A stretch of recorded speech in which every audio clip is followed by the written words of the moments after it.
Hello, and welcome to the Argyle Finance Leadership Forum. My name is Nick with Argyle, and it's great to have everyone joining us today. A couple of notes before I turn things over to our esteemed speaker. First, a quick reminder to stop by our sponsors' virtual booths at any time during today's event and for the following week. Our partners are committed to providing you with valuable content and a great overall experience. At any time during today's event, you can visit their virtual booths from the main agenda page, which include complimentary materials, information, and meet and greet opportunities. To ask questions throughout the session, simply type into the Q&A chat, and we will address your questions at the end of the session. Now, without further delay, I would like to introduce our speaker, Michael Perica, Chief Financial Officer, Rimini Street. We're excited to have Michael with us for a keynote presentation titled Navigating Turbulence, the CFO's Guide to Stability in Uncertain Times. Welcome, Michael. Over to you. Thank you, Nick. Happy to be here and welcome everyone. Hopefully, we're seeing the slide deck scroll here. And of course, we have to start with the requisite legal disclaimer, something we are all familiar with and something that will be with us for quite some time, of course. Just want to start off and quickly introduce Rimini Street, where I'm delighted to be here, approaching over 3 years. And it's a rather uncommon position where I get to practice what I preach. Here at Rimini Street, we're a global provider of end-to-end enterprise software support products and services. Our main audience that we cater to with our vast array of offerings and services are CIOs and CFOs, more so CFOs over the last couple of years with their expanding solutions portfolio. We were founded in 2005, headquartered here in the US, have thousands of clients, many of which are Fortune 500, Global 100, have a nice growth trajectory, underscoring the value that we provide. And we have an extremely wide breadth and depth of offerings of supported technologies as well as products and services across, if you look over to the right, a wide array of end market segments, verticals, or industries where we have a lot of success helping folks navigate these turbulent times and allocate capital in an efficient manner to align their business strategy. Now, here's another summary. As on the left, here's our supported software solutions, the main solutions. Actually, if you look at the overall types of software and offerings that we have, it's over 40,000 different platforms that we can support and also manage and also build programs for transformation. Here are various offerings of support, manage, protect, connect, watch, and then also proprietary consulting solutions to get you to align with your business strategy, your deployment of capital to get the appropriate ROI. Really exciting offering, and especially the direction and the value we're providing to clients. And I'm able to interact very much with many of our clients, particularly CFO to CFO connections. Everything's changing. Organizations that survive and go on to thrive as tomorrow's leaders, they're going to navigate these turbulent times successfully by adjusting their business and their IT priorities, almost one and the same, the objectives and the investments now. Need to put it in place. We have geopolitical issues, obviously, unfortunate, some really difficult situations around the world. We just largely exited the pandemic. A lot of news that there could be a tough season there. And sitting in the CFO chair prior to 2023, the prior 2 years, there was a lot of ESG talk. However, now, speaking of turbulent times, as noted here, deglobalization. We're having a lot of populism. Here in the US, we are a publicly listed entity, but now we have anti-woke legislation in 16 states, contrary to what we've seen the prior couple of years on the ESG initiative. So difficult times. Need to navigate, of course, carefully. We have business and technology challenges, right? Security, number one issue as we continue to transform digitally as organizations and strategically, not just those that are in the IT business or have e-commerce offerings. we have labor shortages.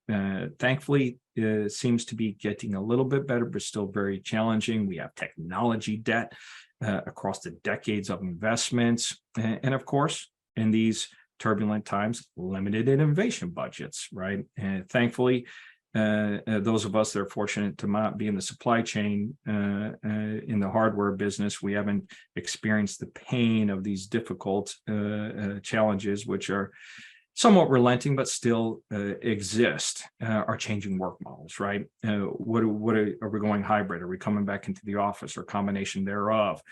How are we going to keep our productivity up? Really challenging there. Then, of course, from the overall financial markets, right? Our challenge, the rising interest rates, right? The cost to the business, the cost to deploy capital, our hurdle rates, generating our IRRs, the market fluctuations. And then, of course, are we going to have a recession? Perhaps not. All of these challenges coming our way have to be driven by the Office of CFO and our global finance organizations. What's most interesting about this latest survey from Gartner on our top priorities when queuing CFOs, if you take a look at the top 10, at least 2/3 of all responded with at least one of these top 10. Really interesting. And a few I'd like to highlight as a theme, as the direction of the Office of CFO and the global finance function.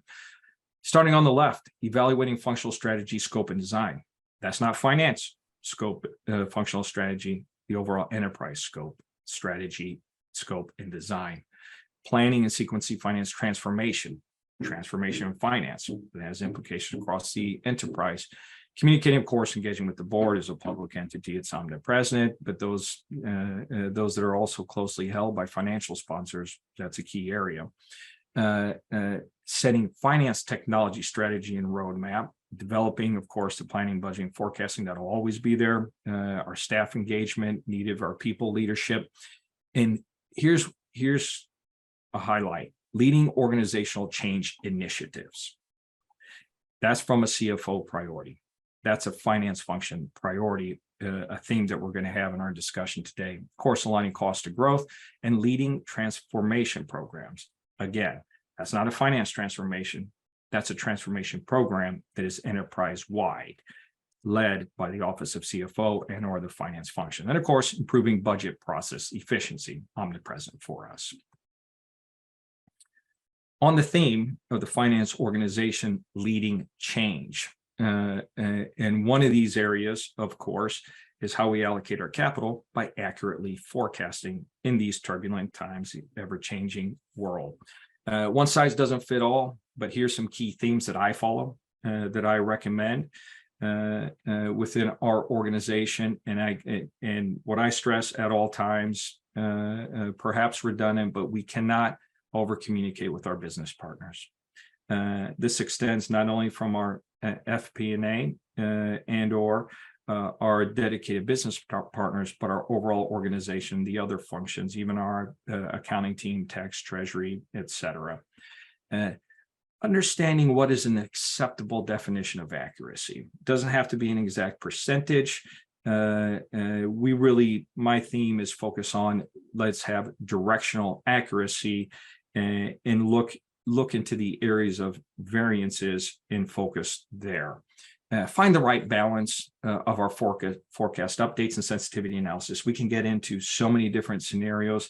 Then we have so many different models, and then we're getting judged by a different set of metrics, and this can get confusing to the business. If we as a group can have consistency, if we can find the right balance here, it's difficult. One size doesn't fit all.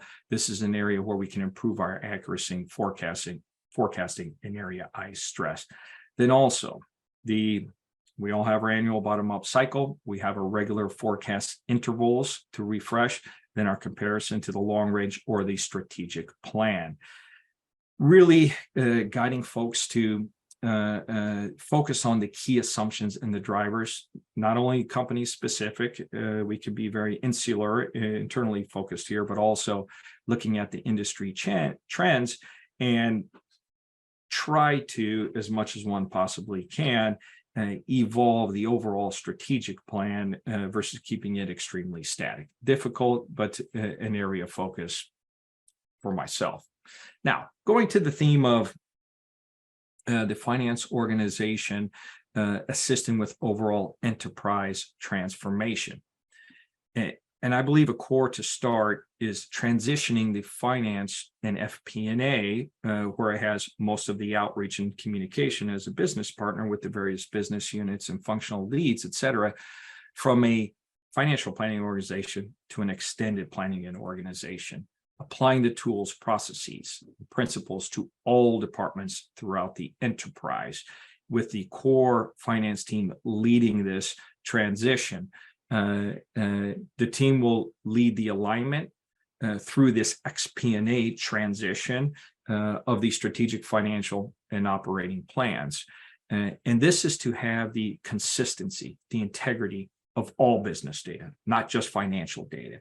And this is the evolution in my approach of the office of the CFO and the department, the overall finance, all functions, to really focus more so to drive enterprise-wide transformation by owning all of the business data, not just the financial, and wrap all of this with our core discipline on the return on investment, so we can have the optimal deployment and the return of our capital. But all of this starts with the data. Ultimately, have to have the right data, the integrity, the alignment with both our strategic plans and with our understanding of the one source of truth. And you have to have the architecture, system, data, and the models and the processes in order to be successful here. And this is the thing. Finance, in my opinion, should be the driver and at the core of transforming digitally. If you look on the top left, as I noted previously, prior to 2023, so much of the CFO role was heading more towards and discussing a lot of the ESG. This year has been all about generative AI, automation, robotics. Frankly, boards are coming more to the CFOs, asking them what are doing for their function first, before spreading to the entire enterprise the use of generative AI, as this our function seems to be the that could benefit the first. Thus, the CFO organization should be leading and or a key strategic driver of the overall digital transformation of an enterprise. And we can develop better demand models, better sales forecasting, obviously for the resource planning, one of our key goals. We have advanced analytics, not just for financial data, but all of the business data, hence the FP&A to the XP&A transition. Then, of course, striving for the real-time business data. So we're less about responding to requests for customized reporting. Rather, we're focusing more on the XP&A side and transforming the organization, aligning strategic objectives, capital allocation. Another interesting survey here with regard to priorities, the CEO versus the CFO. Highlighted here on the direction, growth in these turbulent times, CFOs focusing more on growth, relatively speaking, 2023 versus 22 versus CEO. From a technology standpoint, moving up the second highlighted box from the CFO, hence CFOs leading not only digital enterprise finance transformation. Little ticking down from a CEO perspective, cost management, right? Hence, as highlighted previously, as we're all feeling, right, the inflationary pressures, the cost of capital pressures, the higher hurdle rates, et cetera. Nice to see and refreshing. Hopefully, we're all experiencing this, that the CEOs as well have a substantial uptick in the cost management. Now, one highlight here that I find interesting is the customer. Not sure if this is an internal or external customer, but the CFOs seem to be ticking up 8% priority in 2023 for customer, even higher than a CEO. Interesting data point. Talking about transformation and investing in innovation to transform digitally. This is one reason I came to Rimini Street. This is one reason that this was frustrating for my 12 years in a CFO chair before coming to Rimini Street. Being on the vendor-driven roadmap. You're innovating at the speed of one vendor. You have one vendor that is dictating this roadmap, this innovation, this march forward. You have to halt your operations when they want to upgrade. And the attempt to bundle, which seemingly is attractive on an ROI perspective, but is highly limited. Shifting towards, and as we want to transform digitally, as we want to lead this as a finance organization globally, we have to get on the business-driven roadmap, allocate our capital to the technology that will assist and align to our objectives. How do we do this? Here's one area that I have my team, my organization, when we look at technology investments, are we investing in a system of record, a core transaction system, a system differentiation, or a system of innovation? And how are we allocating this, and how are we looking at the appropriate ROI?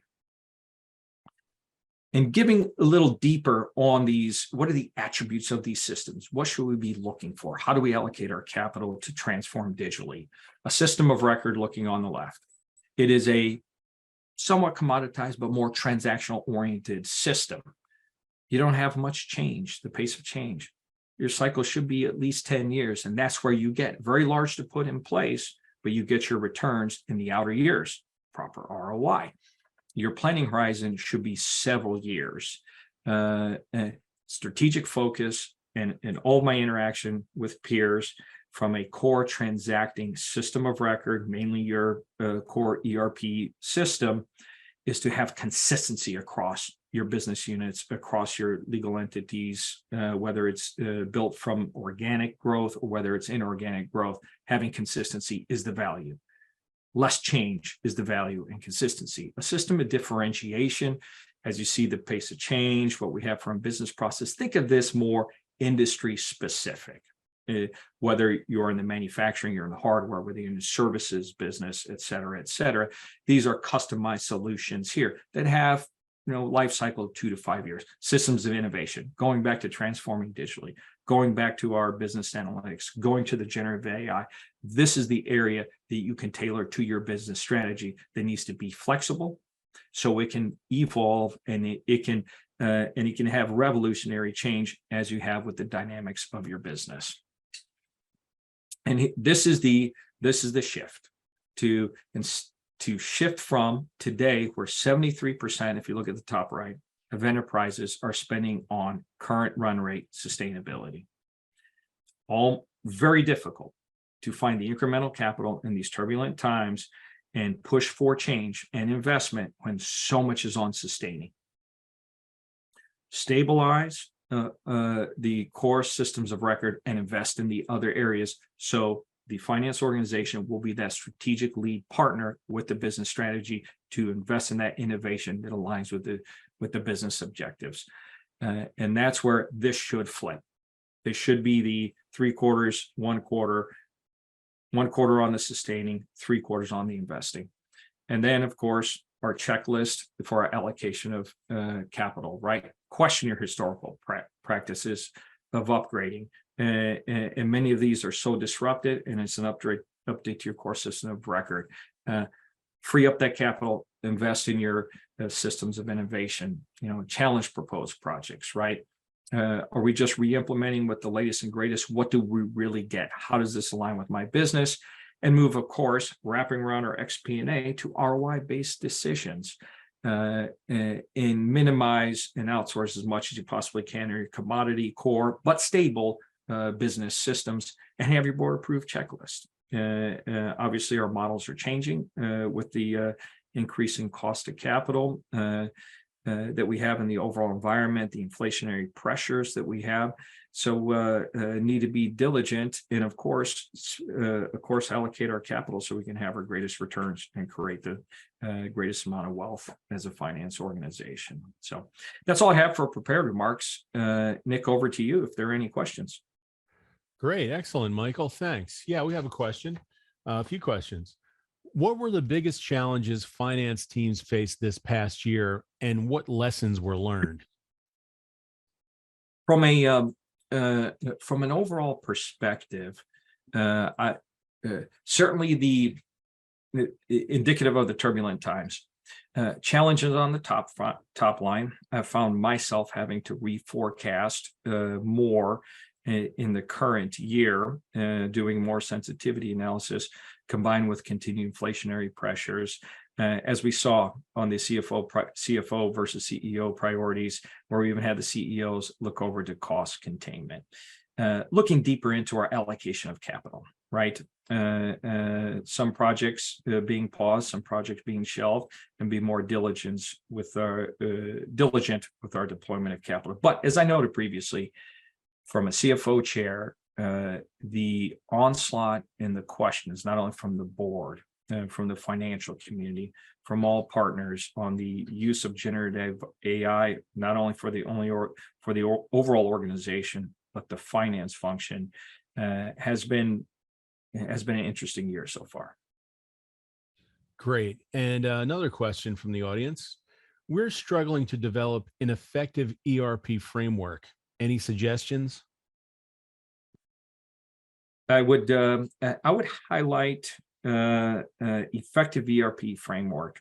I would highlight stability. If there's anything sitting in my chair from an ERP perspective, stabilize your system, have consistency on your system, and focus on the systems of differentiation investment. There are a lot of offerings out there, but not one size does not fit all.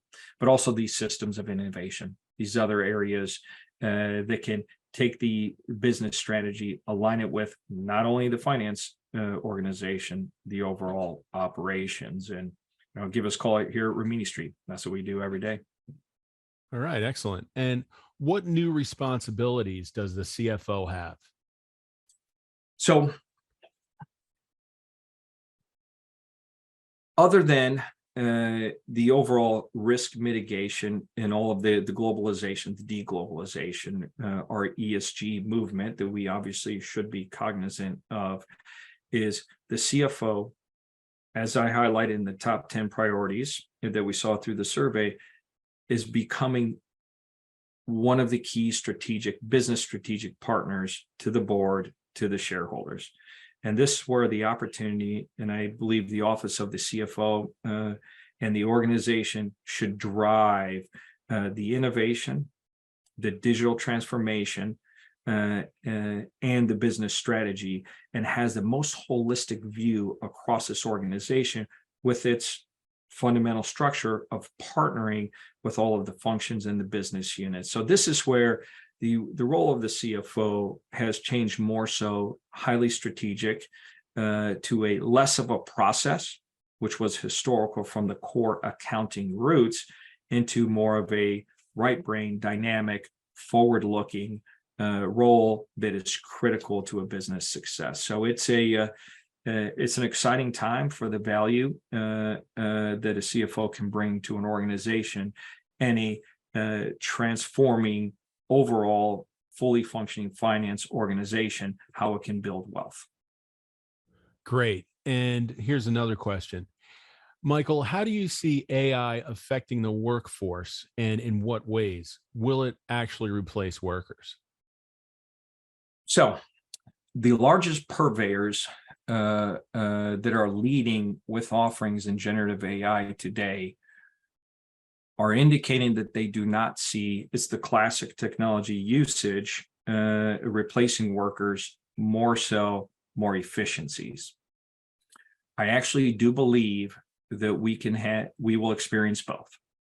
And generative AI seems to have, as it evolves, as it's able to have customization fundamentally at its core, I actually do believe that it can replace many manual functions. We all struggle with manual processes. We talk about automation, and also the ability to send instructions to generative AI to generate reports versus sending an email to a colleague that will have to take substantially longer to generate that report. So I actually do see generative AI at its core eliminating the need for certain very manual roles. Great. And we have a couple more questions here from the audience. Here's one. What trend are you seeing in the CFO CIO business partnership as business security board demands for both are ever increasing? That is the one area I would guide folks to embrace, to spend or historically the CFO and the COO operations lead to understand unit economics was a traditional area of focus. I see going forward, and I would suggest more of a focus with the CFO, with the CIO role, to utilize the innovations, the technologies, irrespective of the business model, whichever business model you're in, to deploy that capital, to not make too long-term decisions of substantial capital that eliminates flexibility. I see that as a more critical partnership for the role of the CFO in your next 5 to 10 years, similar to the partnership with the COO that was so critical, still critical in the past 5 to 10 years. That's an excellent question, and that's very insightful. Okay, great. Here's another one. What percentage of digital transformation projects are initiated by the finance team or CFO as compared to other business units like technology or marketing? Not as much as it should be. And this is a main theme I'd like to wanted to hopefully convey today, and that is that the office of the CFO, the finance organization, not only business transformation, digital transformation, not only for finance transformation for the overall enterprise. Again, as the movement to, and I'm sure many of us colleagues, we capture the core of data, not just financial data, all business data. We should own that data. I would encourage folks as the FP&A to XP&A transition to have that data, and then to utilize that data to give the insight and the real analysis, so we can create value as an organization. Okay, here's another question. Do you see the CSO as the same as an FP&A manager? If not, how would you differentiate the tasks? So, in almost in the theme of the FP&A to the XP&A is real alignment with strategy. Fundamentally, it's not only gathering the insights, but it's understanding with that entire business data, really driving more towards having a strategy function within the finance function. And this is an area that is really interested in evolving, and I could see further convergence of the finance and the strategy organizations within entities as they mature. Great. And here's another question. If the CEO, let me take that again. If the CFO is becoming more strategic and environmentally oriented, does that mean the CEO is becoming more process oriented? I wish us all luck there, given that, as we all are very much aware that your CEOs are very right brain oriented, where we traditional CFOs have been left brain, but transitioning to the right brain. More process doesn't hurt, but I don't see it coming too far that way. I don't see that. I don't see that. Okay, great. And great question. That's yeah. a good question. Here's another one. How would you calculate the ROI of an AI initiative? Oof. Well, and this will go to an earlier. We all like to calculate and talk about our efficiencies when we go through a stage gate process and allocate capital. Probably the real indicator of success would be the eliminations of role, and I think we have the opportunity to see that. I think that would be a great indicator. Are we seeing the success and the true promise of that particular technology? If there would be any indicator of success, I think it would be that there. Great. And do you have anything to add, Michael? No, that's all.